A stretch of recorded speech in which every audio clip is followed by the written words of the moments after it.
ಪ್ರವಾಸಿ ಪ್ರಪಂಚದ ಎಲ್ಲ ವೀಕ್ಷಕರಿಗೆ ನಮಸ್ಕಾರ. ನಾನು ಪ್ರಮೋದ್ ಹೆಗಡೆ. ಇವತ್ತು ನಾವು ಒಂದು ವಿಶೇಷವಾದ ಕ್ಷೇತ್ರದಲ್ಲಿದ್ದೀವಿ, ಚಾಮುಂಡೇಶ್ವರಿ ಸನ್ನಿಧಿ. ಎಲ್ಲಪ್ಪ ಇದು ಅಂತಂದರೆ ಚನ್ನಪಟ್ಟಣದ ಗೌಡಗೆರೆಲಿರುವಂಥದ್ದು. ಇಲ್ಲಿಯ ವಿಶೇಷ ಏನು ಅಂತಂದರೆ, ನೀವು ಮನಸ್ಸಲ್ಲಿ ಏನೇ ಕಷ್ಟ ಇದ್ರೂ ಅದನ್ನು ಬಂದು ಇಲ್ಲಿ ತಾಯಿ ಸನ್ನಿಧಿ ಹತ್ರ ಹೇಳಿಕೊಂಡು ಅದಕ್ಕೆ ಒಂದು ಹರಕೆ ಕಟ್ಟಿ ಕಾಯಿ ಕಟ್ಟಿ ಹೋದರೆ ನಿಮ್ಮ ಕಷ್ಟಗಳೆಲ್ಲ ನಿವಾರಣೆ ಆಗುತ್ತೆ, ನೀವು ಮನಸ್ಸಲ್ಲಿ ಅಂದ್ಕೊಂಡಿದ್ದೆಲ್ಲ ಈಡೇರುತ್ತೆ. ಅಂಥ ಒಂದು ಶಕ್ತಿಶಾಲಿ ಕ್ಷೇತ್ರ ಈ ಚಾಮುಂಡೇಶ್ವರಿ ಬಸಪ್ಪನವರ ಕ್ಷೇತ್ರ. ಇಲ್ಲಿಯ ಧರ್ಮದರ್ಶಿಗಳಾದ ಮಲ್ಲೇಶ್ ಗುರೂಜಿ ಅವರು ಇವತ್ತು ನಮ್ಮ ಜೊತೆ ಇದ್ದಾರೆ. ಬನ್ನಿ ಅವರನ್ನು ಮಾತಾಡ್ಸೋಣ. ಗುರೂಜಿ ನಮಸ್ತೆ. ನಮಸ್ಕಾರ. ಹೇಗಿದ್ದೀರಿ? ಚೆನ್ನಾಗಿದ್ದೀವಿ, ನೀವು ಚೆನ್ನಾಗಿದ್ದೀರಾ? ಚೆನ್ನಾಗಿದ್ದೀನಿ. ಈ ಕ್ಷೇತ್ರನ, ಈ ಒಂದು ವಿಗ್ರಹನ ಇದನ್ನೆಲ್ಲ ಸ್ಥಾಪನೆ ಮಾಡೋದಕ್ಕೆ ನಿಮ್ಮ ಮೂಲ ಪ್ರೇರಣೆ ಏನು, ಮತ್ತು ಈ ಜಾಗದ ಹಿನ್ನೆಲೆ ಏನು? ಈ ಜಾಗದ ಹಿನ್ನೆಲೆ ಏನು ಅಂತಂದರೆ, ನಾನು 14 ವರ್ಷ ಆಟ ಆಡುವಂಥ ಸಂದರ್ಭದಲ್ಲಿ ಒಂದು ಮೂರ್ತಿ ಸಿಕ್ಕಿತ್ತು. ಆ ಮೂರ್ತಿ ಸಿಕ್ಕಿದ ಮೇಲೆ ಈ ಕ್ಷೇತ್ರ ಒಂದು ವರ್ಧಂಬಲಕ್ಕೆ ಸಾಧ್ಯತೆ ಆಯಿತು. ಅದಾದಮೇಲೆ ಭಕ್ತರ ಸಂಖ್ಯೆ ಗಣನೀಯವಾಗಿ ಇಷ್ಟಾರ್ಥ ಸಿದ್ಧಿಗಳು ಜಾಸ್ತಿ ಆದಮೇಲೆ, ಈಡೇರಾದ್ಮೇಲೆ ಭಕ್ತರ ಗಣನ ಜಾಸ್ತಿ ಆಯಿತು.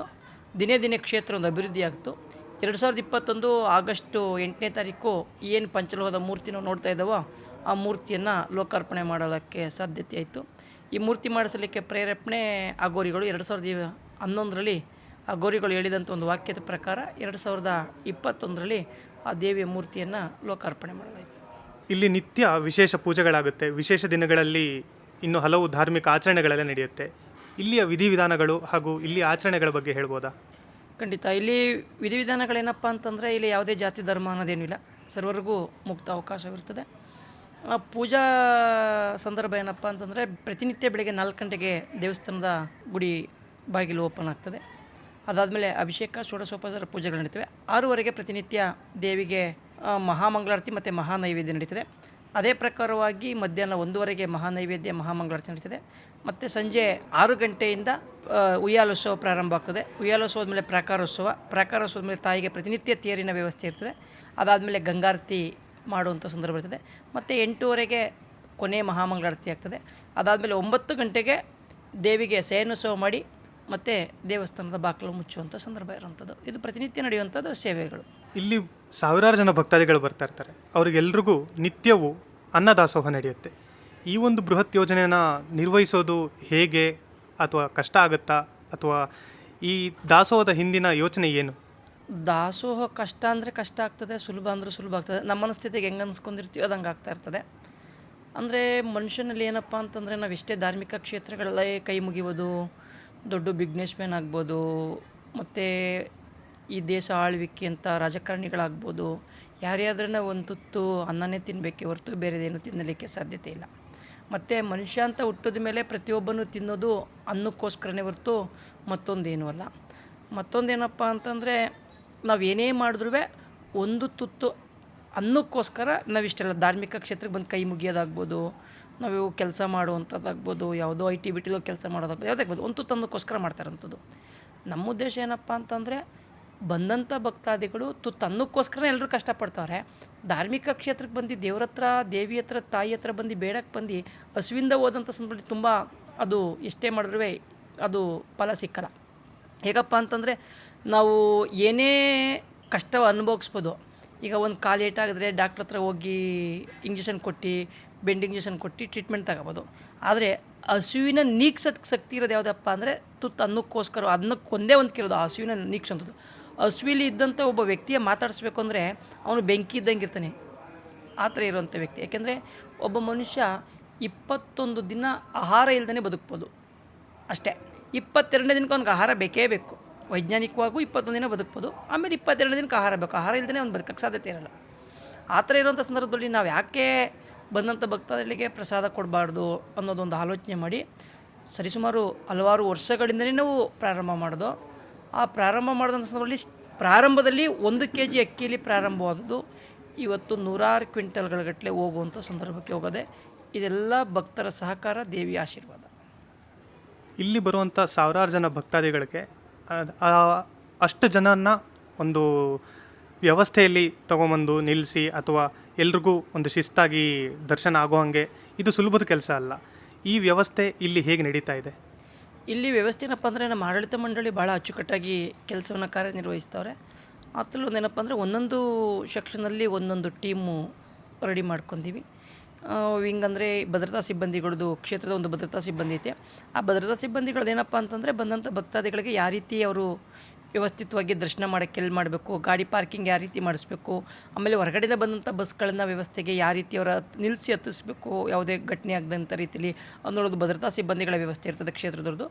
ಮತ್ತು ಇದ್ರ ಜೊತೆ ಒಳಗಡೆ ನಮ್ಮ ದಾಸೋಹದ ಒಂದು ಸಿಬ್ಬಂದಿಗಳಿದೆ. ಆ ದಾಸೋಹ ಸಿಬ್ಬಂದಿಗಳದಪ್ಪ ಅಂದ್ರೆ ಅವ್ರದ್ದು ಬರೀ ದಾಸೋಹದ ವ್ಯವಸ್ಥೆನೇ ಅವ್ರು ವ್ಯವಸ್ಥೆ ಮಾಡ್ಕೊಳ್ಳೋಂಥ ಸಂದರ್ಭದಲ್ಲಿ ಅವ್ರು ಬರೀ ದಾಸೋಹದ ವ್ಯವಸ್ಥೆಗೆ ಬೆಳಗ್ಗೆ ಆಗ್ಬೋದು, ಮಧ್ಯಾಹ್ನ ಆಗ್ಬೋದು, ರಾತ್ರಿ ಆಗ್ಬೋದು, ದಿನದ 24 ಗಂಟೆಗಳ ಕಾಲ ನಡೆಯುವಂಥ ದಾಸೋಹ ಅದು. ಇಂಥ ಸಮಯ ಅಂತಲ್ಲ. ಮತ್ತು ಇನ್ನೊಂದು ಮುಖ್ಯವಾಗಿ ಏನಪ್ಪ ಅಂದರೆ ನಮ್ಮಲ್ಲಿ ಯಾವುದೇ ರೀತಿಯಾದಂಥ ಗ್ಯಾಸ್ನ ವ್ಯವಸ್ಥೆ ಇಲ್ಲ. ಪ್ರತಿಯೊಂದು ಕಟ್ಟಿಗೆಯಿಂದ ನಡೀತಾ ಇರೋಂಥ ವ್ಯವಸ್ಥೆ ಅದು ಭಾಳ ಒಂಥರ ಟ್ಯಾಸ್ಕ್ ಇರುವಂಥ ವ್ಯವಸ್ಥೆ. ಆದ್ರೂ ಎಲ್ಲ ಒಂದು ನಗ್ನಗ್ತಾ ತಮ್ಮ ಮನೆಗೆ ಬಂದಂಥ ಅತಿಥಿಗಳಿಗೆ ಯಾವ ರೀತಿ ಸತ್ಕಾರ ಮಾಡ್ಕೊಳ್ಳಿ ಸಂತೈಸಬೇಕೋ ಅದೇ ರೀತಿ ನಮ್ಮಲ್ಲಿರೋ ಸಿಬ್ಬಂದಿಗಳು ರೀತಿ ವರ್ಕ್ ಮಾಡೋದು ಯಾರಿಗೆ ರೀತಿಯಲ್ಲಿ ಬಂದಂಥ ಸತ್ಕಾರ ಮಾಡಿ ಸಂತೈಸಿ ಕಳಿಸುವಂಥ ಸಂದರ್ಭ. ಇದ್ರ ಹೊರತಾಗಿಯೂ ಹಲವು ಸಮಾಜಮುಖಿ ಕೆಲಸಗಳು ಇಲ್ಲಿಂದ ಆಗ್ತಾ ಇದೆ, ಅದ್ರ ಬಗ್ಗೆ ಹೇಳ್ಬೋದಾ? ಸಮಾಜಮುಖಿ ಕೆಲಸಗಳು ಮಾಡಬೇಕು ಅಂತಂದರೆ ನಮ್ಮಲ್ಲಿ ಒಂದು ಶಾಲೆಗಳಿಗೆ ಬಣ್ಣ ಬಳಸುವಂಥ ವ್ಯವಸ್ಥೆ ಆಗ್ಬೋದು, ಧಾರ್ಮಿಕ ದೇವಸ್ಥಾನಗಳ ಜೀರ್ಣೋದ್ಧಾರ ಮಾಡೋಂಥ ಅಂದರೆ ಪುರಾತನ ದೇವಸ್ಥಾನಗಳ ಜೀರ್ಣೋದ್ಧಾರ ಮಾಡ್ತಾ ಇರೋಂಥ ದೇವಸ್ಥಾನಗಳಿಗೆ ಕ್ಷೇತ್ರದ ವತಿಯಿಂದ ಒಂದು ಅಳಿಲು ಸೇವೆ ಮಾಡುವಂಥದ್ದು, ಮತ್ತು ಸರ್ಕಾರಿ ಶಾಲೆಗಳನ್ನ ದತ್ತು ತಗೊಳ್ಳುವಂಥ ವ್ಯವಸ್ಥೆ ಮಾಡ್ಬೋದು. ಆಮೇಲೆ ಉದ್ಯೋಗಿನಿ ಅಂತ ಅಂದ್ಬಿಟ್ಟು ಒಂದು ಮಹಿಳೆಯರಿಗೆ ಉದ್ಯೋಗನ ಅವ್ರಿಗೆ ಟ್ರೈನಿಂಗ್ ಕೊಡುವಂಥ ವ್ಯವಸ್ಥೆ ಮಾಡೋದು, ನಾವೇ ಇಲ್ಲೇ ಅವ್ರಿಗೆ ಊಟ ವಸತಿ ಎಲ್ಲ ವ್ಯವಸ್ಥೆ ಮಾಡಿ ಟ್ರೈನಿಂಗ್ ಕೊಡುವಂಥ ವ್ಯವಸ್ಥೆ ಮಾಡುವಂಥದ್ದಾಗ್ಬೋದು. ಇನ್ನೂ 10 ಹಲವು ಕಾರ್ಯಕ್ರಮಗಳನ್ನು ಕ್ಷೇತ್ರದ ವತಿಯಿಂದ ನಡ್ಕೊ ಹೋಗ್ತಾನೆ ಇವೆ. ಅದು ಧಾರ್ಮಿಕ ಕ್ಷೇತ್ರದಲ್ಲಿ ಯಾವ ರೀತಿ, ಆಮೇಲೆ ಪ್ರತಿ ವರ್ಷ ಪ್ರತಿಭಾ ಪುರಸ್ಕಾರಗಳು ಕೊಡುವಂಥದ್ದು, ಇದರ ಇನ್ನೂ 10 ಹಲವು ವ್ಯವಸ್ಥೆಗಳ ಸೇವೆಗಳು ಮಾಡ್ತಾರೆ. ಇಲ್ಲಿ ಕೂಡ ರಕ್ತದಾನ ಶಿಬಿರ ಇಲ್ಲಿ ರಕ್ತದಾನದ ಶಿಬಿರ ಪ್ರತಿ ಮಂಗಳವಾರ, ಶುಕ್ರವಾರ, ಭಾನುವಾರ ಆಗ್ತಾ ಇರ್ತದೆ. ಇಲ್ಲಿ ಜನರು ಬಂದಾಗ ಅವರು ಹಲವು ಅವರ ಇಷ್ಟಾರ್ಥಗಳನ್ನು ಕೇಳಿ ಅದನ್ನು ಈಡೇರಿಸ್ಕೊಂಡು ಹೋಗುವಂಥದ್ದಿದೆ. ಈ ಕ್ಷೇತ್ರದ ಒಂದು ಧನಾತ್ಮಕ ಶಕ್ತಿ ಬಗ್ಗೆ ಹೇಳ್ಬೋದಾ? ಅಂದರೆ ನಾವು ಸಿಹಿಯ ಸೌದವ್ರು ಯಾರಪ್ಪ ಅಂದರೆ ಸವಿದವನಿಗೆ ಆ ಸಿಹಿಯ ಬೆಲೆ ಗೊತ್ತಿರ್ತದೆ ಅಂತ ಒಂದು ಹೋಗ್ತಾ ಹೇಳ್ತಾರೆ. ಅಂದರೆ ಜೇನು ಯಾರು ತಿಂದಿರ್ತಾರೋ ಆ ಜೇನಿನ ಸಿಹಿಯೋ ಕಹಿ ಅನ್ನೋದು ಅವ್ರಿಗೆ ಮಾತ್ರ ತಿಂದಂಥವ್ರಿಗೆ ಗೊತ್ತಿರ್ತದೆ. ಅಂದರೆ ಭಕ್ತಾದಿಗಳು ಹೇಳುವಂಥ ಒಂದು ಸಂದರ್ಭ ನೋಡಿದ್ರೆ ಭಾಳ ಖುಷಿ ಆಗ್ತದೆ. ಅಲ್ಲಿ ಧನಾತ್ಮಕ ಒಂದು ಶಕ್ತಿ ಜಾಸ್ತಿ ಇದೆ ಅನ್ನೋಂಥ ಉದ್ದೇಶ. ಹೆಂಗಪ್ಪ ಅಂತಂದರೆ ಬಂದಂಥ ಭಕ್ತಾದಿಗಳು 100ಕ್ಕೆ 90 ಭಾಗ ನನಗೆ ಒಳ್ಳೆಯದಾಗ್ತು, ನನಗೆ ಅನ್ಕೊಂಡಿದೆ, ನನಗೆಲ್ಲ ಒಳ್ಳೆಯದಾಗದೆ ಅಂತ ಹೇಳುವಂಥ ರಿಸಲ್ಟ್ಗಳು ಜಾಸ್ತಿ ಇದೆ. ಅವ್ರು ಹೇಳೋದಂಥ ಒಂದು ಸಂದರ್ಭದಲ್ಲಿ ಆ ಧನಾತ್ಮಕ ಶಕ್ತಿ ತುಂಬ ಅದೇ ಅನ್ನೋದು ಒಂದು ಅಗಾಢವಾದ ಒಂದು ನಂಬಿಕೆ ವಿಚಾರ. ಯಾಕೆಂದರೆ ಮೂರ್ತಿ ಒಳಗಡೆ ಕಲ್ಲಿನ ಒಂದು ಮೂರ್ತಿ ಮಾಡಿದಂಥ ಸಂದರ್ಭದಲ್ಲಿ ಆ ಮೂರ್ತಿ ಒಳಗಡೆ ಇರುವಂಥ ಒಂದು ಶಕ್ತಿ ಭಕ್ತಾದಿಗಳ ಮೇಲೆ ಪ್ರೇರೇಪಣೆ ಮಾಡಿದಾಗ ಮಾತ್ರ ಅದು ಗೊತ್ತಾಗಲಿಕ್ಕೆ ಸಾಧ್ಯ. ಇನ್ನೊಬ್ಬರ ಮೇಲೆ ಪ್ರಯೋಗ ಮಾಡಬೇಕದ, ಆ ಪ್ರಯೋಗ ಮಾಡಿದಾದ್ಮೇಲೆ ಗೊತ್ತಾಗೋದು. ಈಗ ಗಾಡಿ ಓಡಿಸ್ತಾದಂದರೆ ಒಂದು 2 ವೀಲರ್ ಗಾಡಿ ಓಡಿಸ್ತಂದ್ರೆ ಅದ್ರೊಳಗಡೆ ಪೆಟ್ರೋಲ್ ಹಾಕಿ ಸ್ಟಾರ್ಟ್ ಮಾಡಿ ಮುಂದಕ್ಕೆ ಚಲಾವಣೆ ಆದಮೇಲೆ ಮಾತ್ರ ಅದ್ರ ಗಾಡಿ ಪೆಟ್ರೋಲ್ ಅದೇ ಎಲ್ಲ ಅಂಗಗಳು ಚೆನ್ನಾಗವೆ ಮುಂದಕ್ಕೆ ಕೊಡ್ತಾ ಇದೆ ಅನ್ನೋದಕ್ಕೆ ಸಾಧ್ಯತೆ ಆಗ್ತದೆ. ಆದರೆ ಆ ದೇವಿ ಶಕ್ತಿ ಏನದೆ ಅಂತಂದರೆ ಭಕ್ತಾದಿಗಳದ್ದು ಪ್ರಯೋಗ ಆದಾಗ ಭಕ್ತಾದಿಗಳು ಅನ್ಕೊಂಡದ್ದು ಕೋರಿಕೆ ಇಷ್ಟಾರ್ಥ ಸಿದ್ಧಿ ಒಳ್ಳೇದಾಯಿತು ಅಂತಂಥ ಸಂದರ್ಭದಲ್ಲಿ ಬಂದಾದಮೇಲೆ ಅವ್ರು ರಿಸಲ್ಟ್ ಆದಮೇಲೆ ಓ ತಾಯಿ ಎಲ್ರಿಗೂ ಒಳ್ಳೇದು ಮಾಡ್ತಾಳೆ ಅನ್ನೋದು ಆಗ್ತದೆ. ಯಾಕೆಂದರೆ ನಮಗೆ ದೊಡ್ಡದು ಅಂತ ಅಂದ್ಕೊಂಡಿರ್ತೀವಿ, ಇಲ್ಲ ನಾವು ಹಿಂಗದೆ ಅಂತ. ಅದು ಎಲ್ಲಿರ್ಬೇಕಂತಂದರೆ ಭಕ್ತಾದಿಗಳಿಂದ ಬರುವಂಥ ರಿಸಲ್ಟ್ ಮೇಲೆ ಅದು ಅವಲಂಬಿತವಾಗಿರ್ತದೆ ಅಂತ ನನ್ನ ಅನಿಸಿಕೆ. ಸಾಮಾನ್ಯವಾಗಿ ಈಗಿನ ಯುವಜನತೆ ಈ ಧಾರ್ಮಿಕ ಅಥವಾ ಧರ್ಮದ ಕ್ಷೇತ್ರಗಳಿಂದ ಸ್ವಲ್ಪ ಹೊರಗಿರ್ತಾರೆ ಅಂತ ಕೇಳ್ತಾ ಇರ್ತೀವಿ. ಆದರೆ ಇತ್ತೀಚೆಗೆ ಸೋಷಿಯಲ್ ಮೀಡಿಯಾದಲ್ಲಿ ಎಲ್ಲೇ ನೋಡಿದ್ರು ಈ ಕ್ಷೇತ್ರದ ವಿಡಿಯೋಗಳು ವೈರಲ್ ಆಗ್ತಾ ಇರುತ್ತೆ. ಯುವ ಜನತೆಯನ್ನು ಇಲ್ಲಿಗೆ ಸೆಳೆಯೋದಕ್ಕೆ ಅದು ಹೇಗೆ ಸಾಧ್ಯ ಆಗ್ತಾ ಇದೆ, ಅಥವಾ ಏನು ಅದರ ಗುಟ್ಟು? ಯುವ ಜನತೆಗಳ ಕ್ಷೇತ್ರಕ್ಕೆ ಎಳಿತಾರಂಥ ಗುಟ್ಟೇನು ಅಂದರೆ ಆ ತಾಯಿಯ ಶಕ್ತಿ ಅಂತೇಳಲಿಕ್ಕೆ ನನ್ನ ಅನುಭವ, ನನ್ನ ಅನಿಸಿಕೆ. ಏಕೆಂದರೆ ಇವಾಗಿನ ಯುವ ಪೀಳಿಗೆಯಲ್ಲಿ ಹಲವಾರು ವ್ಯಸನಿಗಳಿಗೆ ತುತ್ತಾಗಿ ಇದಾಗಿರ್ತದಂಥ ಸಂದರ್ಭ. ಏಕೆಂದರೆ ಇವಳು ತಾಯಿಯಾದಳು ಶಕ್ತಿ ದೇವತೆ, ನಾಡಿನ ದೇವತೆ, ನಾಡಿನ ಅಧಿದೇವತೆ ಅಂತೀವಿ. ಮತ್ತು ದೇವಿ ಪುರಾಣದಲ್ಲಿ ಜಗನ್ಮಾತೆ ಅಂತೀವಿ, ಜಗಜ್ಜನನಿ ಅಂತೀವಿ. ನಾವು ಎಲ್ಲ ರೀತಿಯೊಳಗಂತೆ ಆ ಶಕ್ತಿಗೆ ಇದು ಮಾಡ್ತೀವಿ. ನಾವು ಯಾರಿಗೆ ತಲೆ ಬಾಗದೆ ಹೋದ್ರೂ ಎತ್ತಿರೋ ತಾಯಿಗೆ ತಲೆ ಬಾಗಲೇಬೇಕಲ್ವ. ಅದಕ್ಕೆ ನಮ್ಮ ನಾಡಿನ ಅಧಿದೇವತೆ ಆಗಿರಂದ್ರೆ ಎಲ್ಲರೂ ಬಂದು ತಲೆ ಬಾಗ್ತಾರೆ. ಆ ತಾಯಿ ಅಷ್ಟು ಎಲ್ಲರಿಗೂ ಮನಸ್ಥಿತಿಯ ಕೊಟ್ಟು ಕರ್ಸ್ಕೊತಾವಳೆ. ಕೆಲವು ಕಡೆ ಧಾರ್ಮಿಕ ಕ್ಷೇತ್ರಗಳಲ್ಲಿ ಈ ಡ್ಯಾನ್ಸು ಅಥವಾ ರೀಲ್ಸು ಇದೆಲ್ಲ ಮಾಡಬಾರ್ದು ಅನ್ನುವಂಥದ್ದು ಒಂದು ಅಭಿಪ್ರಾಯ ಬರ್ತಾ ಇರುತ್ತೆ. ಇದ್ರ ಬಗ್ಗೆ ನಿಮ್ಮ ಅನಿಸಿಕೆ? ಇಲ್ಲಿ ನಮ್ಮಲ್ಲಿ ಅನಿಸಿಕೆ ಏನಪ್ಪ ಅಂತಂದರೆ, ಇಲ್ಲಿ ಇದು ನಮ್ಮ ಕ್ಷೇತ್ರದಲ್ಲೂ ಇದು ಪ್ರಾರಂಭ ಆಗ್ಬಿಟ್ಟಿದೆ. ರೀಲ್ಸ್ ಮಾಡೋ ಸಂದರ್ಭದಲ್ಲಿ ಈ ಡ್ಯಾನ್ಸ್ ಮಾಡುವಂಥದ್ದು, ಇದು ಮಾಡುವಂಥದ್ದು ಸ್ವಲ್ಪ ಇಲ್ಲಿ ಪ್ರಾರಂಭ ಆಗೋದು. ನಾವು ಅಷ್ಟು ಅವಾಯ್ಡ್ ಮಾಡ್ತಾವೆ, ಇವಾಗ ಆಲ್ರೆಡಿ ತಗೋತಾವಿ. ಅದು ಆಲ್ರೆಡಿ ಯಥೇಚ್ಛವಾದಂಥ ಒಂದು ಸಂದರ್ಭದ ಜೊತೆಯಲ್ಲಿ ನಮ್ಮದೇ ಆದಂಥ ಒಂದು ಸಿಬ್ಬಂದಿಗಳನ್ನಲ್ಲಿ ಬಿಟ್ಟು ವ್ಯವಸ್ಥೆ ಮಾಡ್ತೀವಿ. ಆದರೂ ನಾವು ಕುಂತಿದ್ರೂ ಸುಧಾ ನಮ್ಗೆ ಗೊತ್ತಿಲ್ಲದೇ ಆಗೋಗಿರ್ತದೆ. ಯಾಕೆಂದರೆ ಶ್ರೀ ಕ್ಷೇತ್ರದಲ್ಲಿ ಸರಿಸುಮಾರು ಒಂದು 200-250 ಕ್ಯಾಮ್ರಾಗಳನ್ನು CCTV ಕ್ಯಾಮ್ರಾಗಳನ್ನು ವ್ಯವಸ್ಥೆ ಮಾಡಿ ಇಟ್ಟಿವಿ. ಆದರೂ ಮಾಡಾದಮೇಲೆ ತಿರುಗಿ ಅದರಲ್ಲಿ ಮಾಡೋಂಥ ಹೆಣ್ಮಕ್ಳಾಗಿರ್ತಾರೆ, ಏನೂ ಮಾತಾಡೋಕ್ಕಾಗಿರಲ್ಲ. ಅದರಿಂದ ನಾವು ಅಲ್ಲಿ ಮಾಡಬೇಡಿ ಅಂತ ಮತ್ತೆ ಒಂದು ಸತಿ ಹೇಳಿ ಕಳಿಸುವಂಥ ವ್ಯವಸ್ಥೆ ಮಾಡ್ತಾವೆ. ಇನ್ನೊಂದು ಮುಖ್ಯವಾದ ಆಕರ್ಷಣೆ ಇಲ್ಲಿ ನಮ್ಮ ಪರಂಪರೆ ಮ್ಯೂಸಿಯಂ. ಆ ಯೋಚನೆ ಹೇಗೆ ಬಂತು? ನಂದು ಒಂದು ಉದ್ದೇಶ ಏನಿತ್ತು ಅಂತಂದರೆ, ಧಾರ್ಮಿಕ ಕ್ಷೇತ್ರಗಳಿಗೆ ಒಂದು ಮಗು ಬಂದಾಗ ಭಯ ಭಕ್ತಿಯಿಂದ ಎಲ್ಲರಿಂದ ಬರ್ತಾರೆ ಅಂತ ಅನ್ನೋದು ನಂದು ಒಂದು ಇದಿತ್ತು. ಅದಾದಮೇಲೆ ಆ ಮಗುಗೆ ನಾವು ಏನಾರ ಒಂದು ಕೊಡಬೇಕಲ್ಲ ಅನ್ನೋ ಒಂದು ಸಂದರ್ಭ. ಯಾಕಪ್ಪ ಅಂತಂದರೆ ಇವತ್ತಿನ ಮಕ್ಕಳಲ್ಲಿ ಹುಟ್ಟಿರೋ ಮಗು ಕೈಲೂ ಸುಧಾ ಕೈಲಿ ಮೊಬೈಲ್ ಇದ್ರೂ ಮಾತ್ರ ಅನ್ನ ತಿನ್ನಲಿಕ್ಕೆ ಸಾಧ್ಯ ಅನ್ನೋದು ನಾವು ಮಾಡ್ಕೊಂಡಿರೋದು. ಅದೇನಾರ ಮಾಡಿ ತಪ್ಪಿಸ್ಬೇಕಲ್ಲ ಅನ್ನೋ ಒಂದು ಉದ್ದೇಶಕ್ಕೋಸ್ಕರ ಧಾರ್ಮಿಕ ಕ್ಷೇತ್ರದೊಳಗೆ ಒಂದು 2 ನಿಮಿಷ ಇರ್ತಾರೆ ಅಷ್ಟೇ. ಒಳಗಡೆ ದೇವಿ ದರ್ಶನ ಮಾಡುವಂಥ ಸಂದರ್ಭದಲ್ಲಿ 2 ನಿಮಿಷ 3 ನಿಮಿಷ ಇರ್ತಾರೆ. ಆದರೂ ಅಲ್ಲೂ ಬಿಟ್ಟಿರಲ್ಲ. ಅಲ್ಲೂ ಕೈಗೆ ಸಿಕ್ಕಿದ್ರೆ ಕೈಲಿ ಒಂದು ಮೊಬೈಲ್ ಹಿಡ್ಕೊಂಡು ಅಲ್ಲೂ ಒಂದು ರೀಲ್ಸ್ ಮಾಡೋಕ್ಕೆ ಏನಾದ್ರು ಒಂದು ಪ್ರಯತ್ನ ಪಡ್ತಾ ಇರ್ತಾರೆ. ಆ ಥರ ಸಂದರ್ಭದಲ್ಲಿ ಒಂದು ನಮ್ಮ ಪರಂಪರೆ ಅಂದರೆ ಈಗಿನ ಯುವ ಪೀಳಿಗೆಗೆ ಇಂದಿನ ಜನ ಯಾವ ರೀತಿ ತಮ್ಮ ಕುಲಕಸುಬುಗಳಾಗ್ಬೋದು, ನಾವು ಇವತ್ತು ಇಷ್ಟು ಅಚ್ಚುಕಟ್ಟಾಗಿ ಒಳ್ಳೆ ಆಹಾರ ಒಳ್ಳೆ ಬಟ್ಟೆ ತೊಟ್ಟು ನಾವು ಇನ್ನೊಬ್ಬರು ಕೈ ಕೆಳಗಡೆ ಇಲ್ಲ, ಗುಲಾಮರಾಗಿ ಇಲ್ಲದೇ ನಾವು ಕುಂತೀವಿ ಅನ್ನೋದಕ್ಕೆ ನಮ್ಮ ದೇಶಕ್ಕೆ ಸ್ವತಂತ್ರ 80 ವರ್ಷ ಆಯಿತು. ಸ್ವತಂತ್ರ ಬಂದು ಇವತ್ತು 80 ವರ್ಷ ಆದರೆ ಆ 80 ವರ್ಷದ ಹಿಂದೆ ಬೇರೆಯವ್ರನ್ನ ಗುಲಾಮರಾಗಿ ನಾವು ಬಿದ್ದಿದ್ವಲ್ಲ, ಆ ಗುಲಾಮರನ್ನ ನಮ್ಮ ಈಚೆಗೆ ತಗೊಬರೋಕ್ಕೋಸ್ಕರ ಎಷ್ಟು ಜನ ನಮ್ಮ ಪ್ರಾಣವನ್ನು ತ್ಯಾಗ ಮಾಡವ್ರೆ. ಅವರೆಲ್ಲರದ್ದು ಪ್ರತಿಯೊಬ್ಬರದ್ದು ಇದಾಗಬೇಕು. ಇವತ್ತು ಅವರೆಲ್ಲ ಕೊಟ್ಟಂಥ ಒಂದು ದೇಹ ತಮ್ಮ ಪ್ರಾಣ ತ್ಯಾಗ ಮಾಡೋದಕ್ಕೋಸ್ಕರ ಇವತ್ತು ನಾವು ಅಚ್ಚುಕಟ್ಟಾಗಿ ಇವತ್ತು ಒಳ್ಳೆ ಆಹಾರ ತಿನ್ಕೊಂಡು ಒಳ್ಳೆ ಬಟ್ಟೆ ಹಾಕ್ಕೊಂಡು ನಾವು ಇರುವಂಥ ಸಂದರ್ಭ ಇವೆ. ಅದರಿಂದ ಅವರೆಲ್ಲರೂ ಇವತ್ತಿನ ಯುವ ಪೀಳಿಗೆ ಗೊತ್ತಾಗಬೇಕು. ಯಾಕೆ ಗೊತ್ತಾಗಬೇಕಪ್ಪ ಅಂತಂದರೆ, ನಾನು ಈ ಥರ ನನ್ನ ದೇಶಕ್ಕೋಸ್ಕರ ನಾನು ಏನಾರು ಒಂದು ಮಾಡಬೇಕು, ನಾನು ನನ್ನ ದೇಶಕ್ಕೋಸ್ಕರ ಏನಾದ್ರು ಒಂದು ನನ್ನ ಕೈಲಾದಷ್ಟು ಒಂದು ಸೇವೆ ಮಾಡಬೇಕು ಅನ್ನೋದು ಹೊಂದಬೇಕು. ಮತ್ತು ನಮ್ಮ ಸಮಾಜ ಸುಧಾರಣೆ ಮಾಡೋಕ್ಕೆ ಎಷ್ಟು ಜನ ಬಸವಣ್ಣವರು ಉದಾಹರಣೆಗೆ ಅವರೆಷ್ಟು ಸುಧಾರಣೆ ಮಾಡಿದ್ರು ಅನ್ನೋದು ಗೊತ್ತಾಗಬೇಕು. ಆಮೇಲೆ ನಮ್ಮಲ್ಲಿ ಎಷ್ಟೋ ಜನಕ್ಕೆ ಏನಪ್ಪ ಓದೆ ಬಂದೆ ಅಂತಾರೆ. ಒಂದೊಂದು ಕುಲಕಸುಬುಗಳು ಎಷ್ಟೆಷ್ಟು ಜನ ಯಾವ ಕುಲಕಸುಬುಗಳಿದ್ದೋ ಅನ್ನೋದು ಗೊತ್ತಿರಲಿಲ್ಲ. ಇವಾಗೆಲ್ಲ ಯಂತ್ರೋಪಕರಣ ಬಂದವು, ಯಾವಾಗ ಯಂತ್ರೋಪಕರಣ ಇರಲಿಲ್ಲ. ಆ ಕುಲಕಸುಬುಗಳು ಮತ್ತು ನದಿಗಳ ಉಗಮ ಸ್ಥಾನ ಆಗ್ಬೋದು. ಆಮೇಲೆ ಎಲ್ಲಕ್ಕಿಂತ ಮುಖ್ಯವಾಗಿ ನಮ್ಮ ಮೈಸೂರು ಯದುವಂಶಕ್ಕೆ ಸಂಬಂಧಪಟ್ಟಂಗೆ 25 ಜನ ಮಹಾರಾಜರು ಒಬ್ಬರು ರಾಜಕುಮಾರರು ಬರ್ತಾರೆ ನಮ್ಮಲ್ಲಿ. 25 ಜನ ಮಹಾರಾಜರು ಒಬ್ಬ ರಾಜಕುಮಾರ ಬಂದಾಗ ಅದರಲ್ಲಿ ನಾಲ್ಮಡಿಯವ್ರದ್ದು ತುಂಬ ನಮ್ಮ ರಾಜ್ಯಕ್ಕೆ ಸತಿಸಾಗಮನ ಪದ್ಧತಿ ಹೋಗ್ಲಾಡ್ಸೋದಾಗ್ಬೋದು, ಅಕ್ಷರಾಭ್ಯಾಸ ಆಗ್ಬೋದು, ವಿದ್ಯುತ್ ಕಂಡುಹಿಡಿಯುವಂಥದ್ದಾಗ್ಬೋದು, ಎಷ್ಟೋ ಜನ ಗೊತ್ತಿರಲ್ತೀವೆಲ್ಲ. ಆಮೇಲೆ ನಮ್ಮ KRS ಕನ್ನಂಬಾಡಿ ಕಟ್ಟಿರೋಂಥದ್ದಾಗ್ಬೋದು, ಎಷ್ಟೋ ಜನ ಗೊತ್ತಿರೋದು. ಅದೆಲ್ಲ ಗೊತ್ತಾಗಬೇಕು ಅನ್ನೋ ಒಂದು ಉದ್ದೇಶ. ಮತ್ತು ನಮ್ಮಲ್ಲಿ 4 ಜನ ಆದರ್ಶ ಸ್ವಾಮೀಜಿಗಳವ್ರೆ ಅಲ್ಲಿ ಒಳಗಡೆ ನೋಡಬೇಕು. ನಮ್ಮ ಈಗ 4 ಜನ ಆದರ್ಶ ಸ್ವಾಮೀಜಿಗಳನ್ನ ಯಾಕೆ ಮಾಡೋದು ಅಂದರೆ, ನಾವು ಇವೆಲ್ಲ ಮಾಡಿರೋದೆಲ್ಲಪ್ಪ ಅಂದರೆ 1947ರಿಂದ ಹಿಂದೆ ಯಾರು ನಮ್ಮ ದೇಶಕ್ಕೋಸ್ಕರ ತ್ಯಾಗ ಮಾಡಿದ್ರು, ಹೋರಾಟ ಮಾಡಿದ್ರು, ಅಂಥವ್ರದ್ದು ಮಾತ್ರ ನಾವು ಅಲ್ಲಿಟ್ಟಿರೋದು. ಈ 47ರಿಂದ ಈಚೆ 4 ಜನ ಮಾತ್ರ ಆದರ್ಶ ಸ್ವಾಮೀಜಿಗಳಿಟ್ಟಿರೋದು. ಆ 4 ಜನ ಆದರ್ಶ ಸ್ವಾಮೀಜಿಗಳು ಯಾಕಿಟ್ಟು ಅಂತಂದರೆ, ಮೊದಲನೇದಾಗಿ ಪುಟ್ಟರಾಜ ಗಾವತ್ಗಳು. ಆ ಪುಟ್ಟರಾಜ ಗಾವತ್ಗಳು ಎಷ್ಟೋ ಜನ ಇವತ್ತು ನಾವು ಅಂಧರಾಗಿ ಇರೋಂಥವ್ರಿಗೆ ಒಂದು ಸಂಗೀತ ಕಲಿಬೋದು ಅಂತ ತೋರಿಸ್ತಂಥ ಒಬ್ಬ ಮಹಾತ್ಮರವರು. ಆಮೇಲೆ ಎರಡನೇದಾಗಿ ನಮಗೆ ಚುಂಚನಗಿರಿಯರು, ಬಾಲಗಂಗಾಧರ ಸ್ವಾಮೀಜಿಯವರು ಏನೂ ಇಲ್ಲದಂಥ ಒಂದು ಚುಂಚನಗಿರಿಯನ್ನು ಒಂದು ಚಿನ್ನದ ಗಿರಿ ಮಾಡಿದಂಥ ಸಂದರ್ಭಕ್ಕೆ ತಗೋದ್ರು. ಅವ್ರು ಹೋಗಿ ಪೀಠಾಧಿಪತಿಗಳಾದಂಥ ಸಂದರ್ಭದಲ್ಲಿ ಒಂದು ಮುರ್ಕಿಲಿನ ಎತ್ತಿನ ಗಾಡಿ, ಒಂದು ಮೂಟೆ ರಾಗಿ, ಒಂದು ಮೂಟೆ ಉರುಳಿ ಇತ್ತು. ಇವತ್ತು 500 ವಿದ್ಯಾಸಂಸ್ಥೆಗಳ ಕಟ್ಟುವಂಥದ್ದು ರಾಜ್ಯ ಹೊರರಾಜ್ಯ ರಾಜ್ಯದಲ್ಲೆಲ್ಲ ತಮ್ಮ ಮೂಡಿಸುವಂಥ ಒಂದು ಸಂದರ್ಭ ಆಯಿತು. ವಿದ್ಯೆಗೆ ಪರಿಪೂರ್ಣ ಮಾಡಿದ್ರು.